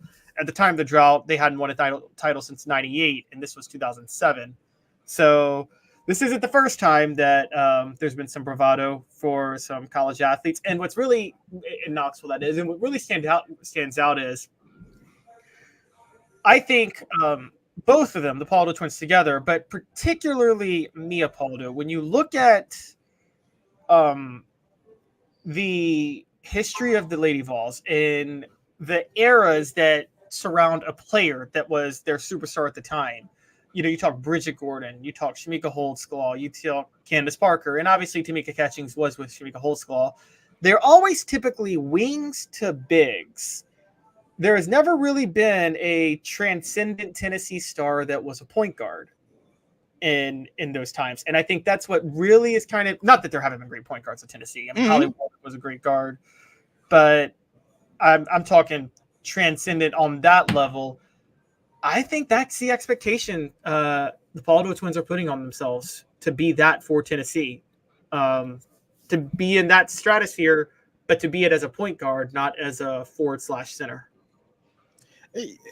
Yeah, I find that part fascinating, Caleb. And I wanted to ask you first and foremost, they beat out Illinois, Penn State, and Texas Tech. How much of a win, or was this a win just to kind of just flex a little muscle on the recruiting trail for the Lady Vols, putting all the future expectations to the side?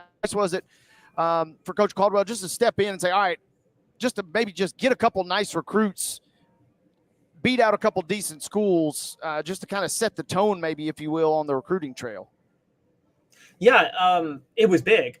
Mia Paulwell is a 5-star. Maya is a 4-star. And Mia's the 13th ranked prospect. I think Maya's the 49th ranked prospect. And so to win for these players is huge, because my prediction was that I thought that the reason Danny White had hired Kim Caldwell is Danny White's very big on hiring a coach that's going to have early success. And then with that success, they're able to recruit at a high level. If she's able to do this now, before having even coached a game, if the early success that Danny White says he's expecting comes, what's she going to be able to do next year to get to get even more talent into Knoxville. And again, she didn't just get two very good players from a very well battle-tested region. She got two players who are literally the perfect fit for what she wants to do. I mean, she can plug them in immediately. This is, right now in football, I've always said that it hasn't happened yet, but Nigo Iamaliava strikes me as a player who was designed in a lab to run Josh Heupel's offense specifically. Well, the Paldo twins come across as players who may have been designed in labs to run Kim Caldwell's system, given what she wants to do. The other interesting component of this for me, Caleb, is how much stock do you put into? We've talked about the confidence and the bravado, if you will, but these young ladies are kind of like social media mavens, right? They've got a huge following already on a lot of platforms. How much of that is not a traditional selling point, maybe you would think, for your program, but we've seen Miami, obviously, with the Cavender twins a couple years ago. How much of that is kind of maybe just a nice little feather in Tennessee's cap, just to kind of, if nothing else, just bring a little buzz back to the program if these young ladies can produce at all? Oh, it's huge. And it brings buzz, but not only does it bring buzz, I think it also, in an NIL age, I mean, they are social media experts, so they're going to know how to monetize their social media brand. You might see some other recruits who might say, I could see a chance to monetize and grow my social media brand affiliated with these players. I think that happens a lot. And, something like women's basketball, where the money's not flowing the way it is in football or men's basketball, I think NIL potential has a much greater effect on recruiting than in other sports. Because in football, let's just be honest, I think a lot of players will chase NIL, but I think they will also chase their NFL futures. And they're not going to sacrifice a chance, for instance, to go start for Kirby Smart at Georgia just for $50,000 extra in NIL money somewhere else if they know Kirby Smart's going to put them in the NFL. Whereas I think in women's basketball, I mean, that could end up making the difference because the salaries of the pros are just not the same, obviously. So I think that it actually means more now than it probably meant 5 years ago, seeing them have such a social media presence. That's the way I'm viewing that component of it, is it's selling the sizzle a little bit of your program. Yeah, obviously the wins are what really needs to sell your program, but in this unique world we live in now, whether it's NIL or social media followings, it seems like this is a kind of a nice little extra that Tennessee is picking up with these two. Oh, absolutely. Nice little extra sizzle plus the actual talent and what they're able to do. I totally agree. This is going to be a really, really big deal for them. And again, let's remember that with women's college basketball transitioning more to a guard-oriented game, a lot like the men's game is in many ways, there's going to be more, Tennessee has never had, Candace Parker had sizzle, don't get me wrong. I mean, but, the style of play, the Stars didn't have the women's game just didn't call for a lot of sizzle among the Stars because they were oftentimes post players. So I think, in the post Caitlin Clarke world, if you can get point guards that can shoot like that are ridiculously athletic and that have good ball handling skills, which again, that's, avoiding turnovers is still Caitlin Clarke's Achilles heel. She's got to work on her turnover game in the WNBA.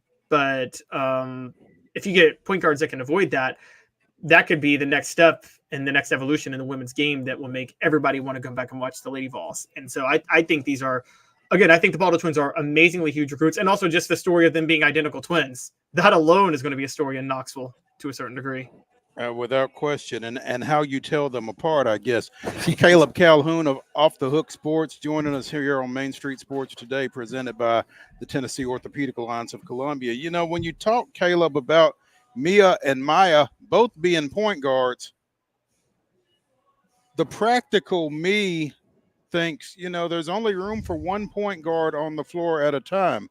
So are they both point guards, or are they both combo guards that can play the point? Or, how does it work that they're both in the game and they're both point guards?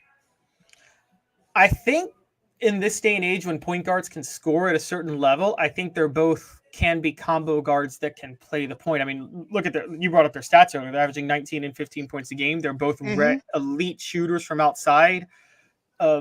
I think for those who don't know, I'm from Memphis originally. I'm a Grizzly fan, and I thought that 15 years ago, the Grizzlies had a chance to be ahead of the curve and draft Steph Curry instead of Hasheem Thabeet, because they could have had Mike Conley and Steph Curry out together.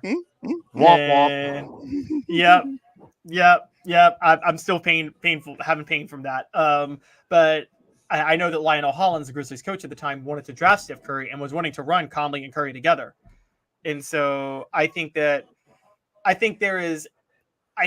is a growing part of the game in basketball that hasn't been tapped into yet, that you can run a 2 point guards that can score out on the court at the same time. And I think there's a very good chance the Paldo twins could be playing together because of that. I wouldn't think that they came here for one of them to start and one to not. So it'll be interesting to keep an eye on.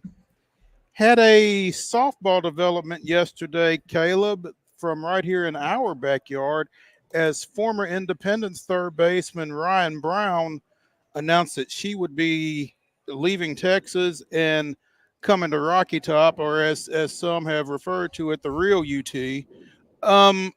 What do you feel like the significance is of Ryan Brown's arrival onto Karen Weekly's roster? I guess the third player out of the portal for UT in this cycle.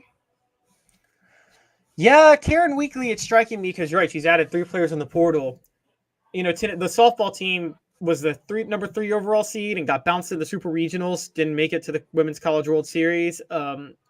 I wonder if she's not feeling any pressure, don't get me wrong, but I wonder if she's putting pressure on herself with the softball team getting bounced and the baseball team going to win the national title. So I think that there's an all-out commitment at this point to do it in softball. Now, Tennessee softball should have already had a national title. They should have had one 17 years ago. Monica Abbott did everything she possibly could to deliver them a title, and they couldn't score a run in Game 2 of the Women's College World Series final. But I think Karen Weekly, we know that Tennessee is knocking on the door constantly, that softball program is, and has been for a good 20 years now. And at some point you have to think they can break through. And it feels like Karen Weekly is going all in to try to do that right now with the way she's going after transfers. And I understand it. I mean, again, you were the number 3 overall seed and you got bounced in the Super Regionals. You probably are. It's not as humiliating as what happened to Tennessee baseball a couple of years ago, because they were just doing so much talking that when they got bounced in the Super Regionals, it was just humiliating. But I think the softball program, that is a bad taste in the mouth, particularly when the baseball program goes and wins it all. So I feel like Karen Weekly's putting all her chips on the table at this point to try to get a title. Yeah, I'm curious to see. It's kind of an easy question, and everybody's asked it over the last couple of weeks, Caleb, but it does feel like we're sitting on the precipice of Tennessee, after winning this title in baseball, of kind of just busting down some doors and really, really blossoming as an entire athletic department. But obviously it's not as if you just show up and that just happens. And that's where I'm fascinated to see some of these other programs like softball, like women's basketball, maybe not football and men's basketball like we kind of naturally think of. And I'm curious, your take is, does this force the other coaching staffs and programs to try and elevate their game, or do they see something through the lens or prism that baseball did and try and mimic that in their own way? I'm curious your thoughts on any of that.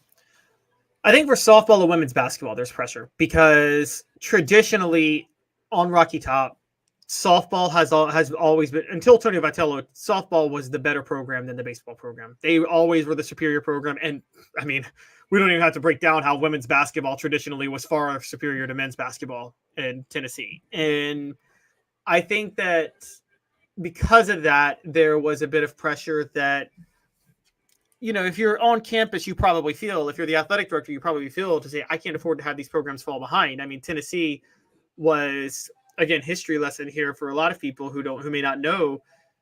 One of the reasons the women's basketball program was so successful for so long was Tennessee was one of the first states to embrace women's sports before Title IX was a thing. I mean, they had women's high school basketball in the 40s. And I know this from family who've told me, I wasn't around when it happened, but what I think Tennessee still, even into the 70s, had that where women's basketball was, you had 5 players on one end and 5 players on the other, wasn't it? Where you had like 10 players on the court. No.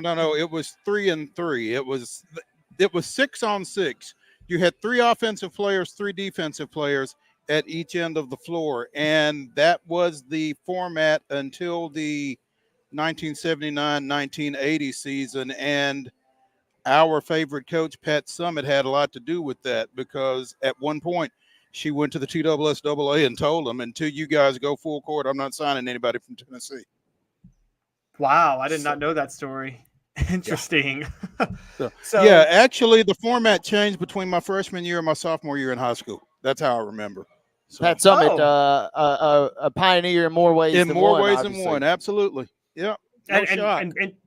And interestingly enough, I mean, Pat Summitt for years had Tennessee knocking on the door, but couldn't win the national title until, what was it, 87 or 88? And it was probably because Tennessee had finally had a collection of high school athletes that had played full court. Yep. Yeah. Absolutely. Yeah. So I think the whole history of Tennessee and the pride of embracing women's sports earlier than many other states, and the school benefiting from that, is naturally going to put softball and women's basketball on the forefront to say, hey, look, baseball just won a national title. Men's basketball arguably just had its best season ever, or at least one of its 4 best. And I'm sure you guys know, Rick Barnes is showing no signs of slowing down even at 70. I think that there is a very big effort to make sure those other sides hold up their end. And funny enough, I mean, Tennessee's got a national title. The program in its history now, they have national titles in football, baseball, and women's basketball. They're knocking on the door in men's basketball. And I mean, they would have to be the only program to have titles in all 4. And then they could, again, they've come extremely close in softball a few times. So before it's all said and done, they could have, I mean, what if 10 years from now we're sitting and they have a national title in all 5 of those sports as a program? Well, and that feels like that's the conversation, right? It feels like everybody that has any association to the University of Tennessee feels like, oh, it's coming. This was the first that kind of is going to just open the door for the rest. And on one hand, I agree. And on the other hand, though, there's a whole lot that goes into winning a national title. I mean, you're talking about one play here, one play there. Right.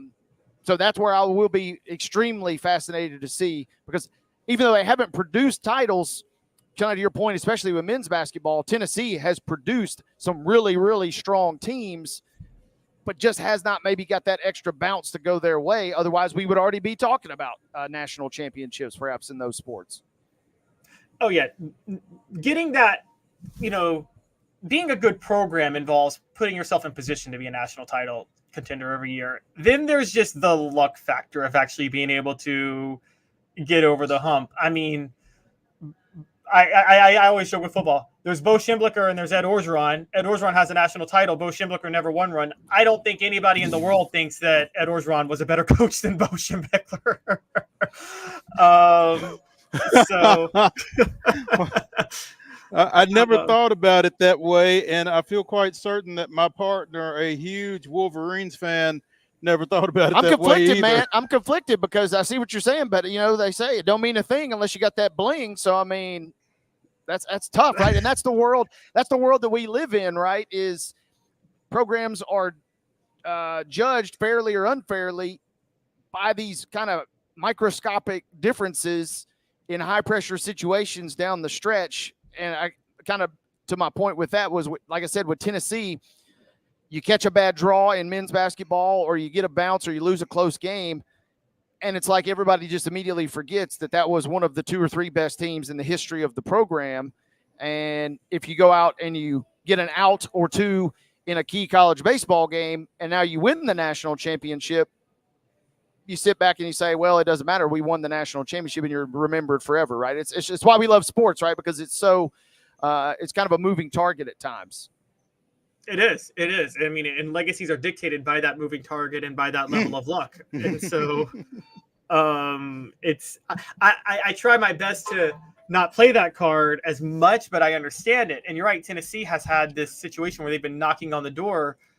And to be honest, guys, I mean, Vol Nation has felt that way for a long time. I mean, you go back and look at the Fulmer years at Tennessee, the football program, if I just gave you like a rundown of the rosters of the years and I was like, one of these teams is going to win a national title, nobody would have picked the 98 team to win the national title.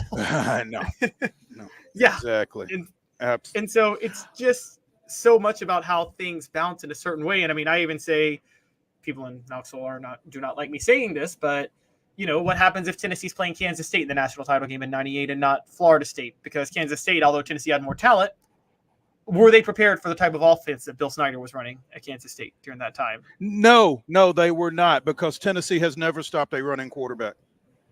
Never. Michael Bishop was out of this world. And too. Michael Bishop was absolutely out of this world. No, Tennessee got the best draw they could have gotten in 98 without question, especially with Winky being out on top. So, yeah, don't even mention Kansas State in terms of that 98 team. Caleb Calhoun of Off the Hook Sports joining us here on Main Street Sports today. Caleb, we appreciate it. Look forward to getting back with you here again soon, and have fun up there in Rocky Top. All right. Thanks a lot. Have a good one, guys. Awesome. Thank you, Caleb. Hey, when we come back here on Main Street Sports today, it's the final segment of the day. It's the weekend update. We'll take a look at what we will be taking a look at over the weekend. Stay tuned when we return to the Lee Company Studios after this.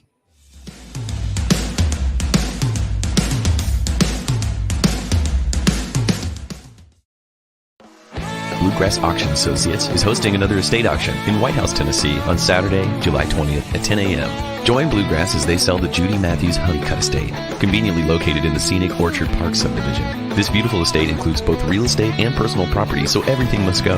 Everything will be sold on-site and in person, and a 10% buyer's premium is added to the final bid. So bid with confidence with Bluegrass Auction Associates, committed to excellence.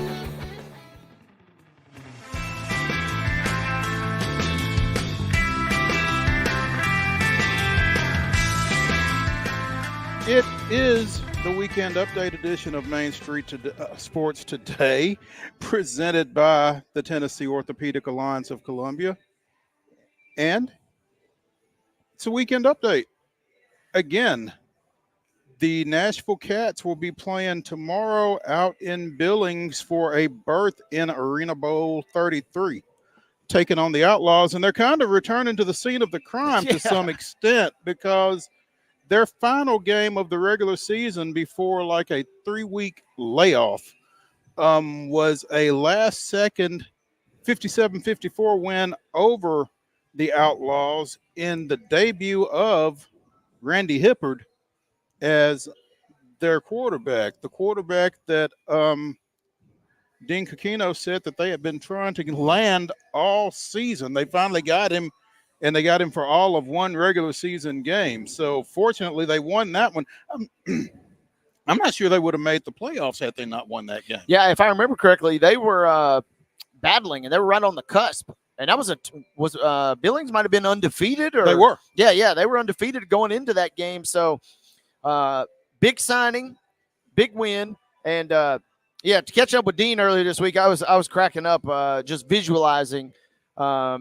The QB we're talking arena football, right? Mm-hmm. I mean, with all due respect to the players, he's him just sitting around waiting for a call. He might have been out cutting his grass and said, hey, guys, I'm good. I'm good, and they're kind of, begging him almost. I've gotten really used to this couch. I'm enjoying the College World Series just like everybody else, whatever. And then, boom, they get their guy, and it was off to the races for that win. And, man, 2 wins away from hoisting the trophy. I mean, it's arena ball, and so big touchdown passing numbers aren't necessarily a big deal, but he threw for 6 against Billings. He threw for 7 in the quarterfinal victory against Orlando this past weekend. This guy's thrown for 13 touchdowns in 2 games.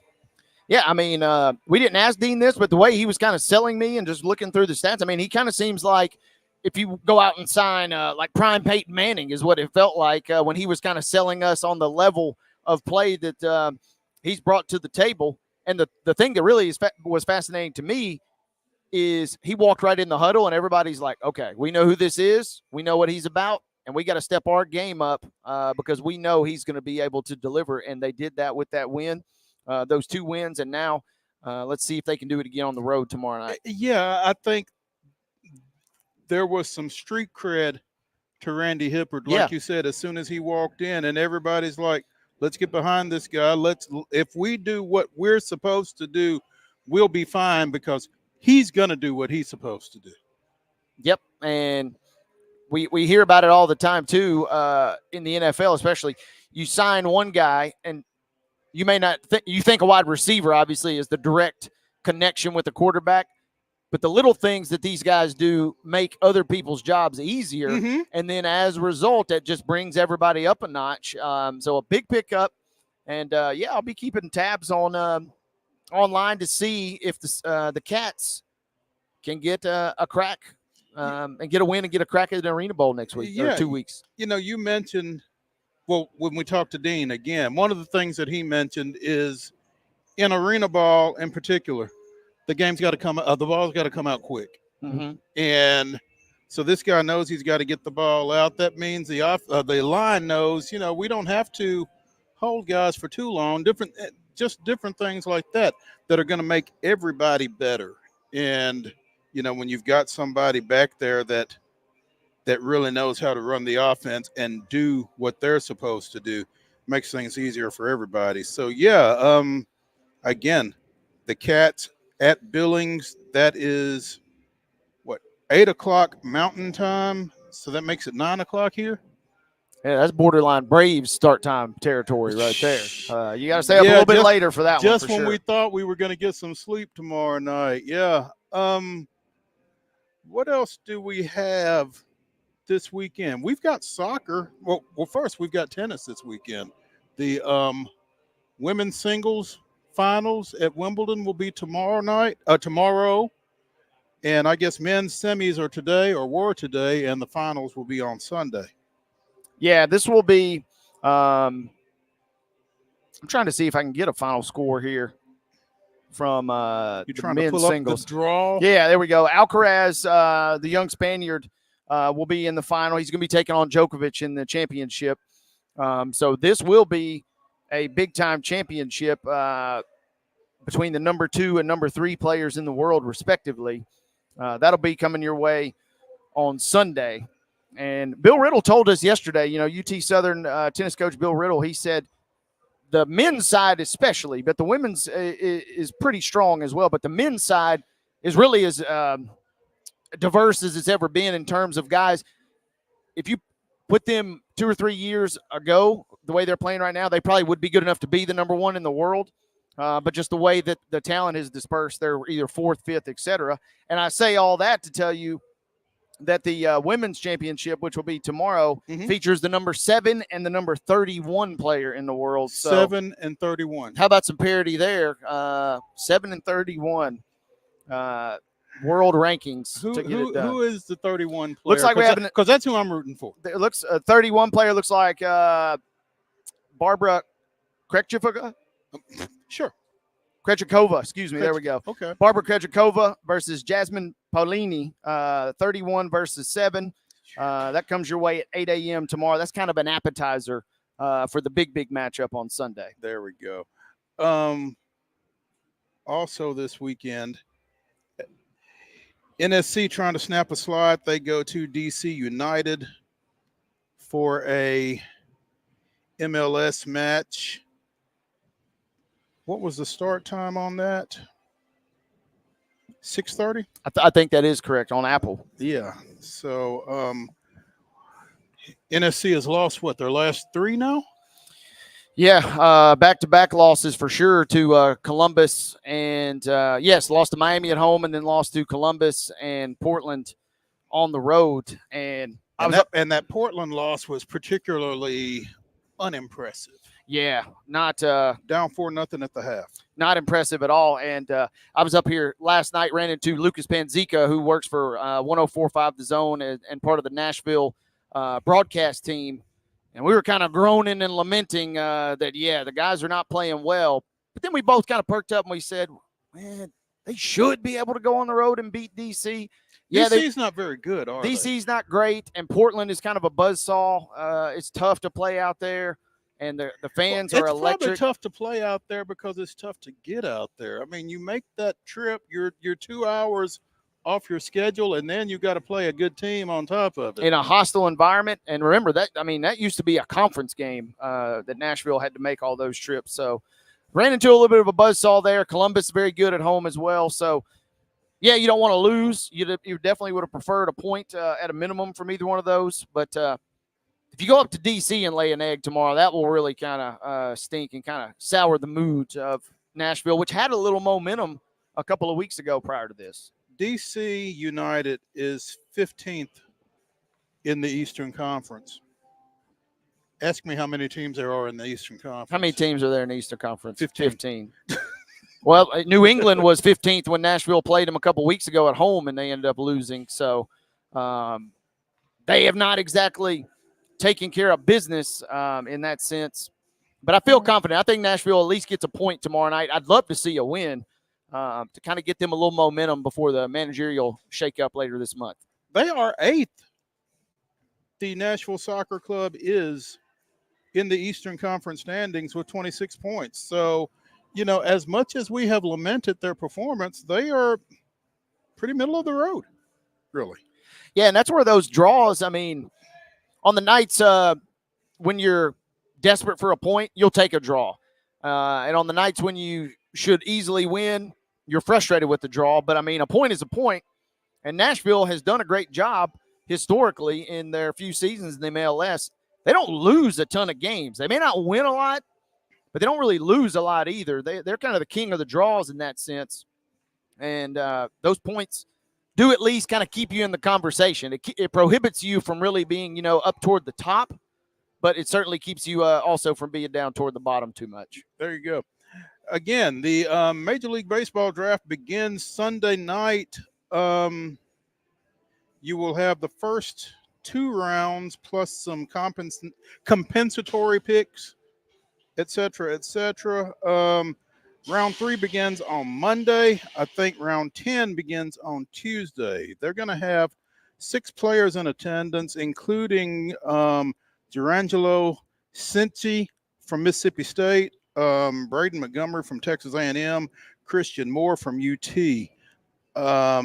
Moore is mocked at 13 to the Giants at this point. Obviously, we'll be keeping an eye on the draft to see where our guy, Kavaris Tears, goes. I'm not sure it'll be on Sunday, but we are hoping for the best for him for sure. And former Vol, Chase Burns, probably going to be top 5, top 5, top 6 for sure, maybe.